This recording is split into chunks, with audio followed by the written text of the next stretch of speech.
जय हिंद friends, welcome back to my YouTube channel music tutorial. हम डिस्कस करने वाले हैं आज एंटी इमेटिक ड्रग के बारे में। जो एंटी इमेटिक ड्रग होता है, एंटी लग गया है, it means inhibit vomiting. Emetic मतलब वोमिटिंग करना, ठीक है। तो जो होता है कि जब हम कोई कारण जो होता है कि वोमिटिंग हो रहा है डिजीज़ कंडीशन की वजह से, या कोई कारण की वजह से, कुछ हमने फूड वगैरह ले लिया उसके वजह से, या स्मेल कर लिया कुछ उसके वजह से, तो उसको रोकने के लिए हम एंटी इमेटिक ड्रग देंगे, ठीक है। तो let's start the video. First one है एंटी इमेटिक इंट्रोडक्शन। तो हमारा इमेटिक क्या होता है? First one introduction it is emetic. Emetic होता क्या है? इमेटिक कैसे होता है? तो nausea it is common symptoms. जो होता है कि वोमेटिक और नोजिया एक कॉमन सिम्टम्स होती है, किस हेल्थ केयर के कॉमन सिम्टम्स होती है। हमें कोई फीवर वगैरह होता है या लूज मोशंस वगैरह होते हैं तो वोमिटिंग होती है। अगर कोई प्रॉब्लम्स हो गए, इन फंक्शंस हो गए, हमारे बॉडी में फंक्शंस वगैरह कोई इम्पेयर्ड हो गया तो उसकी वजह से वोमिटिंग वगैरह होती है।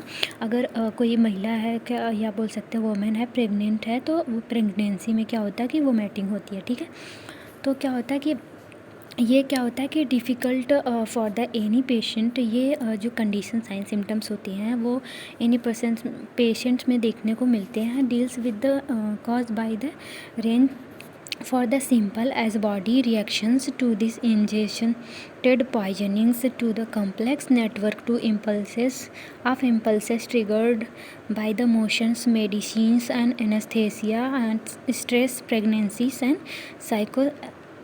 साइकेट्रिक कंडीशंस में क्या होता है कि ये किस किस कंडीशंस में देखने को मिलते हैं और किस वजह से होते हैं। ये जो होता है कि हमारे बॉडी का रिएक्शंस होता है, ठीक है। एक नॉर्मल रेंज में जो होता है कि रिएक्शंस होता है, या बोल सकते हैं साइन सिम्टम्स होता है सिंपली।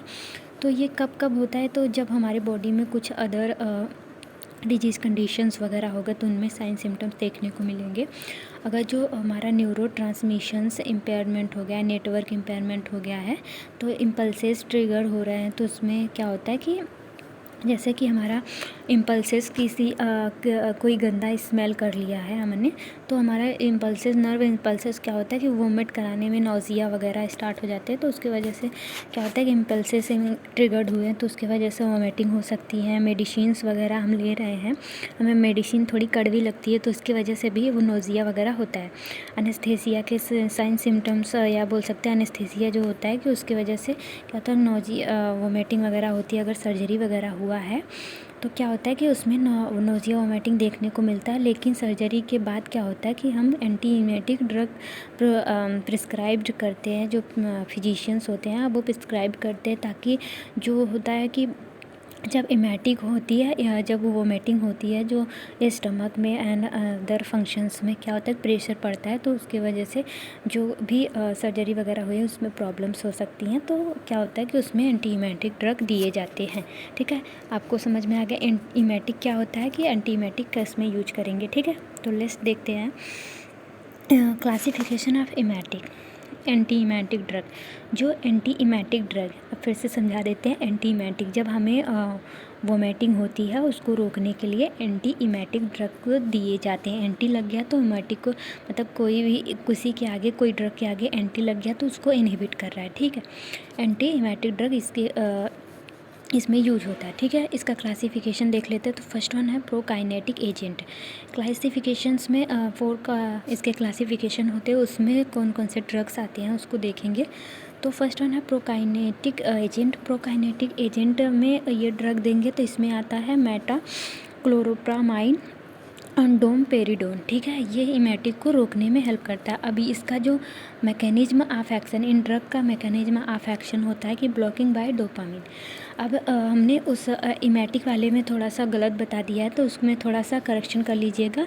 जो डोपामिन होता है वो हम इम्पटी, जो हमारा इंटेस्टाइन होता है या गैस्ट्रिक ट्रैक होता है, जो उसको इम्पटी कराने में, मतलब खाली कराने में, और फूड एलर्जी वगैरह हो गए तो उसको मतलब बाहर निकालने में, या बोल सकते हैं कि डोपामिन इस जीआई सिस्टम में क्या होता है कि हेल्प करता है, और डाइजेशन वगैरह में ये हेल्प करती है, और वोमिटिंग वगैरह में हेल्प करती है। तो ये क्या करती है, जब वोमिटिंग कराएगी तो ठीक है, तो ब्लॉक कर देगा। ये जो ड्रग होती है कि वोमिटिंग को क्या करेगी, ब्लॉक कर देगी।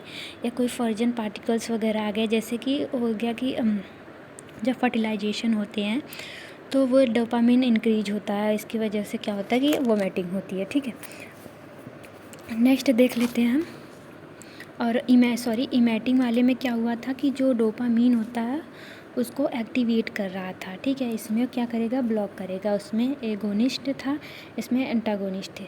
ठीक है, नेक्स्ट देख लेते हैं कि H1 हिस्टामाइन। हिस्टामाइन जो ड्रग होता है ये एलर्जी को इनहिबिट करने के लिए या उसको ब्लॉक करने के लिए, एलर्जन रिएक्शंस की वजह वगैरह को या एलर्जन को ब्लॉक करने के लिए ये मेडिसिन दी जाती है। तो इसमें क्या होता है कि एलर्जी, इसमें कौन कौन सी दवा आती है, तो मैक्लोजीन आती है और प्रोमेथाजीन इसमें से एक एक एग्जाम्पल याद कर लेंगे तब पर भी हो जाएगा। ठीक है, इसका मैकेनिज्म ऑफ एक्शन क्या होगा, दिस ड्रग ये एक्ट करती एंटागोनिस्ट पे। ठीक है, एंटागोनिस्ट इज द हिस्टामाइन। जो हिस्टामाइन होता है, जो एंटागोनिस्ट, ठीक है, एंटागोनिस्ट मतलब रोकना किसी को। ठीक है, ये हिस्टामाइन को इनहिबिट करती है। हिस्टामाइन क्या होती है कि एलर्जिक रिएक्शन शो करती है। ठीक है, इसको रोकती है। ठीक है, एलर्जी वगैरह कॉज करेगा तो साइन सिम्टम्स से दिखेंगे, वोमिटिंग वगैरह होगा। तो ये क्या करती है, हिस्टामाइन को ब्लॉक करती है। हिस्टामाइन किससे प्रदर्शित किया जाता है, H1 H2 ये इस पे रिसेप्टर्स प्रेजेंट होते हैं। जैसे कि ये हमने 1 हिस्टामिन इनहिबिटर दे दिया। ठीक है, 1 हिस्टामिन दे दिया। ठीक है, हिस्टामिन क्या करेगी, जाके कौन सा रिसेप्टर है, H1 रिसेप्टर। ठीक है, H2 receptor, H1 H2 receptor, इस पे बाइंड करके, रिसेप्टर पे बाइंड करके जो हिस्टामिन है उसको ब्लॉक कर देगी। ठीक है, ये ड्रग वोमिटिंग बंद हो जाएगा। ठीक है, नेक्स्ट वन होता है एंटीकोलिनर्जिक ड्रग। अब एंटीकोलिनर्जिक ड्रग में आता है स्कोपोलामाइन। ठीक है, स्कोपोलामाइन जो ड्रग होती है, इसका मैकेनिज्म ऑफ एक्शंस क्या होते हैं उसको देख लेते हैं। तो फर्स्ट वन होता है कि इसका anticholinergic medicines blocked by the neurotransmissions. ठीक है, ये जो हमारा एंटीकोलिनर्जिक ड्रग होता है ये वर्क करता है 2 डायमेंशंस पे। पहला तो न्यू जो होता है मस्कुलरनिक एंटीकोलिनर्जिक ड्रग पे, और एक होता है कि नर्वस सिस्टम पे वर्क करता है। तो ये नर्वस सिस्टम को ब्लॉक करता है। जो नर्वस सिस्टम किसको ब्लॉक करेगा, जैसे कि हमने कुछ स्मेल कर लिया। ठीक है, हमारे सेंसरी ऑर्गन्स जाके हमारे मेडुलरी ऑब्लंगाटा को इंडिकेट करेंगे कि ये जो स्मेलिंग है ये बहुत मतलब सही नहीं है, या बोल सकते हैं बहुत इरिटेशन वाली है, या बोल सकती है वो ट्रांसमिशन जाके मेडुलरी ऑब्लंगाटा को क्या करेगी, अल्टर्ड करेगी, या बोल सकते हैं उसको स्टिमुलेट करेगी वोमिटिंग कराने के लिए। ठीक है, तो इसको वोमिटिंग जब कराने के लिए ये जाएगा ट्रांसमिशन, तो इसको ये एंटीकोलिनर्जिक ड्रग जो होता है उसको रोक लेता है। और जो होता है कि यहाँ का जो रिसेप्टर होता है, मतलब तो जो रिसेप्टर होता है जहाँ पे ये जाके बाइंड करता है और बताता है कि वोमिटिंग करानी है, तो वो एसिटिल कोलिनर्जिक जो होता है कि एसिटिल कोलिनर्जिक ड्रग पे, ठीक है, एसिटिल कोलिनर्जिक रिसेप्टर होता है उसको ब्लॉक करता है। ठीक है, फिर ये जो एंटी कोलिनर्जिक जो ड्रग होता है वो सेंट्रल नर्वस सिस्टम पे और पेरिफेरल नर्वस सिस्टम, मतलब हमारे ब्रेन और स्पाइन पे और हमारे बॉडी पे फंक्शन करता है। अभी हमने बताया जो निकोटिनिक ये फंक्शन करती है, मस्कुलरनिक मसल्स पे भी फंक्शन करती है, नर्वस सिस्टम पे भी फंक्शन करती है। ठीक है, उसको ब्लॉक करती है। एंटी लग गया है तो मतलब कोलिनर्जिक को ब्लॉक करना। ठीक है, एसिटिल कोलिनर्जिक को ब्लॉक करेगी। ठीक है, अगर वहाँ पे कोलिनर्जिक लग जाएगा तो जो एसिटाइल कोलिनर्जिक ये रिसेप्टर है उसको एक्टिवेट करेगी। ठीक है, नेक्स्ट 4th वाला देख लेते हैं क्लासिफिकेशन। तो फोर्थ है 5th HT3। तो ये हाइड्रोक्सीटामाइन है, एंटागोनिस्ट मीन्स इनहिबिटर। ठीक है, एंटागोनिस्ट मीन्स इनहिबिटर। एगोनिस्ट रहेगा कि एक्टिवेटर होता है, एंटागोनिस्ट मीन्स इनहिबिटर होता है। ठीक है, तो नेक्स्ट इसका जो ड्रग होता है ओंडासेट्रॉन। ठीक है, इसका जो ड्रग होता है 5-हाइड्रोक्सीटामाइन का जो ड्रग होता है ओंडासेट्रॉन होता है, गैनिसेट्रॉन होता है। ठीक है, अब गैनिसेट्रॉन और ओंडासेट्रॉन किस पे रिएक्शन करता है, बोल सकते हैं कि उसका मैकेनिज्म ऑफ एक्शन क्या है। तो ये mechanism of action block by serotonin एक हार्मोन होता है। ठीक है, interacting with in the hydroxytryptamine receptor. जो देखिए जैसे रिसेप्टर हो गया वो 5HT3 रिसेप्टर हो गया। ठीक है, ठीक है, उसको जाके ना जो सीरोटोनिन होगा, सीरोटोनिन एक बोल सकते हैं कि हार्मोन्स होते हैं, ठीक है, सीरोटोनिन, ये जाके सीरोटोनिन इस पे बाइंड करेगा, ठीक है, बाइंड कर लिया। तो बाइंड कर लेगा तो क्या होगा कि जो हमारे जीआई सिस्टम्स वगैरह होते हैं, ये सीरोटोनिन कहाँ प्रेजेंट होता है उसको पहले देख लेते हैं, तब समझ में आएगा। This drug are the serotonin receptor, जो ठीक है, जो होगा कि ये हमारे गैस्ट्रो इंटेस्टाइनल में प्रेजेंट होती है, ठीक है, अपर इस गैस्ट्रो इंटेस्टाइनल में प्रेजेंट होती है, जो नर्व्स होती हैं यहाँ की, उसको ब्लॉक कर देती है, ठीक है, सीरोटोनिन को या रिसेप्टर से बाइंड नहीं करने देती है, रिसेप्टर से ब्लॉक कर देगी, तो जो होगा कि वोमिटिंग रुक जाएगी, ठीक है। अब नेक्स्ट देख लेते हैं कि drug route and administration dosages, क्या क्या डोजेज हैं, कितना हम दे सकते हैं, पेशेंट है या चिल्ड्रन है उसको कितना कितना दे सकते हैं डोजेज में। तो डोमपेरिडोन, फर्स्ट वन डोमपेरिडोन 10 से 40 mg दे सकते हैं, और चिल्ड्रन को 0.3 से 0.6 mg दे सकते हैं। TDS मतलब होता है कि 3 टाइम दे सकते हैं, मॉर्निंग में, इवनिंग में और नाइट टाइम, और ये ओरली देंगे, ठीक है। नेक्स्ट देखते हैं मेटोक्लोप्रामाइड। मेटोक्लोप्रामाइड जो होता है 10 mg दे सकते हैं, इसको 10 mg देते हैं, और जो बच्चे में अगर कोई बच्चा है तो 0.2 से लेकर 0.5 इसको 3 टाइम्स दे सकते हैं, और स्लो IM मतलब इंट्रामस्कुलर वेनस भी देते हैं और स्लो देते हैं, ठीक है। नेक्स्ट होता है कि मैक्लोजीन जो होता है 12.5 से लेके 25 mg पर ओरली देते हैं, ठीक है। प्रोमेथाजीन होता है जो 25 mg देते हैं, यूज टू द प्रेगनेंसी। जो प्रोमेथाजीन होता है केवल यही यूज होता है प्रेगनेंसी में, ठीक है। प्रेगनेंसी में जब वोमिटिंग एक्स्ट्रा होती है, वोमिटिंग वगैरह होगी तो डिहाइड्रेशन होगा, तो जो बेबी होगा उसको प्रॉब्लम्स वगैरह होंगी, वो उसको प्रॉपर न्यूट्रिशंस या बोल सकते हैं फ्लूइड वगैरह नहीं मिलेगा, तो वो कुपोषित वगैरह या माल न्यूट्रिशंस वगैरह से सफ़र कर सकता है। इसलिए क्या होता है कि उसमें जब एक्सेसिव अमाउंट में वोमिटिंग वगैरह होती है तो देना होता है।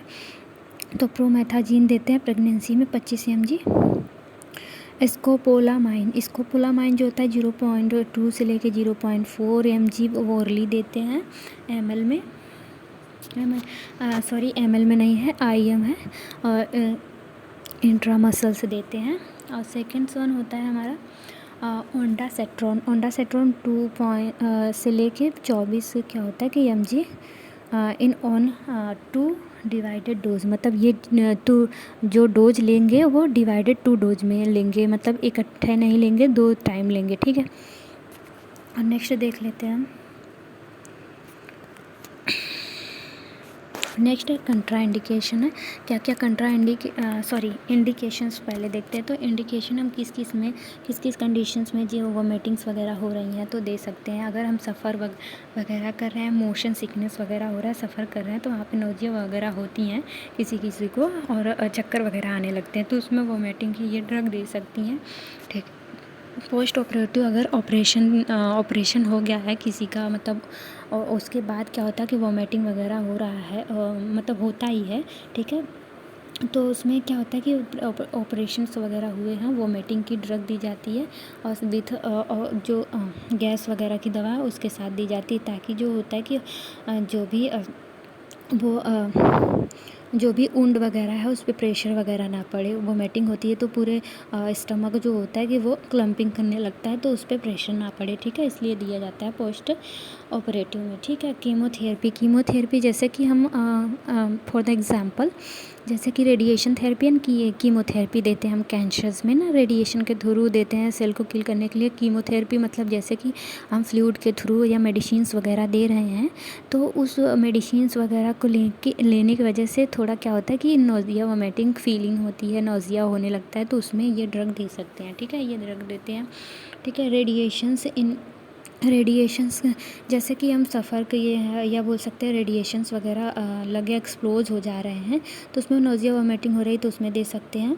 और डिज़ीज़ एसोसिएशन, अगर कोई भी डिज़ीज़ वगैरह है तो उसमें दे सकते हैं, ठीक है। जैसे डिज़ीज़ के अकॉर्डिंग, जैसे कि लूज मोशन वगैरह हो रहा है और वोमिटिंग हो रही है, जैसे कि हाँ, कोई भी प्रॉब्लम्स वगैरह होगा है स्टमक में तो उसमें अदर डिजीज़ कंडीशंस में दे सकते हैं। अब किस डिजीज़ कंडीशंस में या किस प्रॉब्लम्स में नहीं दे सकते हैं हम ओमेटिक एंटी ओमेटिक के ड्रग, तो उसको देख लेते हैं। तो फर्स्ट वन होता है यूरिनरी रिटेंशन से। अगर हमारा जो यूरिनरी फिर से रिटेंशन मतलब वापस जो होता है कि ब्लडर में जा रहा है, ठीक है, फील हो रहा है, रिटेंशन हो रहा है, वो बाहर की तरफ नहीं आ रहा है, ठीक है, उसमें क्या होता है कि उसमें नहीं दिया जा सकता। और प्रेगनेंसी जब कोई भी मदर होती है वो फीड कराती है तो एंटी हीमेटिक ड्रग नहीं दिए जाते हैं, ठीक है।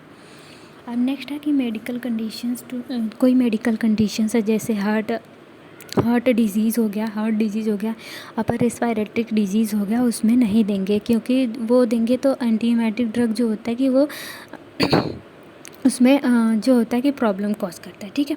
पार्किंसन डिजीज़ क्या होता है कि जो हमारा जो सेंट्रल नर्वस सिस्टम होता है, जैसे सीजर वगैरह आते हैं, एबनॉर्मल मूवमेंट होना बॉडी का, तो वो उसमें पार्किंसन डिजीज़ में हम नहीं देंगे एंटी हीमेटिक ड्रग, ठीक है। Narrow angle glaucoma, narrow angle glaucoma क्या होता है कि जो होता है कि हमारा जो फ्लूइड होता है तो वो क्या होता है कि एक्सेसिव अमाउंट में क्या होता है प्रोडक्शन होने लगता है या प्रोडक्शन हुआ रहता है कि इरिगेशन नहीं होता है। नैरो एंगल ग्लूकोमा कॉज करता है, जो एक्वस ह्यूमर फ्लूइड होता है वो ज़्यादा हो जाता है और निकलने के चांसेस नहीं होते हैं, उसके जो रास्ते होते हैं वो नैरो हो जाते हैं, तो ठीक है। इस कंडीशंस में क्या होगा कि ये ड्रग नहीं दिए जाएंगे। नेक्स्ट वन देख लेते हैं। नेक्स्ट वन होता है हमारा एडवर्स इफ़ेक्ट। क्या एडवर्स इफ़ेक्ट होंगे इसके, ठीक है। ये ड्रग ले रहे हैं तो एडवर्स इफ़ेक्ट क्या देखने को मिलेंगे, लंबे समय से ले रहे हैं तो प्यूपिल डायलेशन, प्यूपिल क्या होगा कि डायलेट हो जाएगा वो, जैसे कि हम कोई एक्सेसिव अमाउंट में ड्रग ले रहे हैं, अल्कोहल ले रहे हैं तो डायलेट हो जाता है प्यूपिल, उसका एक साइन होता है, ठीक है। तो ऐसे ही इसमें क्या होता है कि डायलेट हो जाता है, ड्राई माउथ जो होगा ड्राई हो जाएगा और हमें विजन होगा रेड ब्लू विजन होने स्टार्ट हो जाएंगे, ठीक है। डिफ़िकल्टी आर द यूरिनेशंस, जो यूरिनेशन पास कर रहे हैं उसमें डिफ़िकल्टी होगी। और टॉक्सिसिटीज़ क्या होंगे इस मेडिसिन्स के, तो फिर ट्रैकीकार्डियस में जो होता है कि हार्ट बीट जो होती है वो बढ़ जाते हैं, ठीक है, ये देखने को मिलेगा। एंग्जाइटी देखने को मिलेगा, रेस्टलेसनेस, थका सा पर्सन रहेगा पेशेंट जो। और रोल ऑफ नर्स जो होता है कि हम कोई पेशेंट आया है उसको वोमिटिंग वगैरह हो रही है, एंटी हीमेटिक ड्रग देनी है, ठीक है, तो उसका पहले क्या करेंगे, उसका बीपी मॉनिटर करेंगे, ईसीजी उसका देखेंगे, जो इम्पल्सेस वगैरह हैं वो कैसे ही कितना है, ठीक है। और monitor vital sign functionally monitor सब फंक्शन का मॉनिटर करेंगे, ठीक है। और किस कारण हो रहा है इंश्योर वो करेंगे, किस कारण हमें उसको वोमिटिंग वगैरह हो रही है। और एडमिनिस्टर करते समय कितना डोज देना है, कितना डोज नहीं देना है, उसको ध्यान में रखते हुए देना है, ठीक है, मेडिसिन। और मॉनिटरिंग आईवी केयरफुल्ली, जो डोज़ वगैरह दे रहे हैं वो केयरफुल्ली देंगे और मॉनिटर करते रहेंगे कितना डोज दिया है, या बोल सकते हैं कितने पे क्योर होगा, ठीक है, वो मॉनिटर करेंगे। फिर उसका रिकॉर्ड वगैरह बना के रखेंगे। ऐसे मेडिसिन हम प्रिस्क्राइब नहीं कर सकते हैं, ये फिजिशियन या डॉक्टर प्रिस्क्राइब करते हैं। Thank you class, thank you very much. Next topic देखेंगे नेक्स्ट वीडियो में। Bye bye.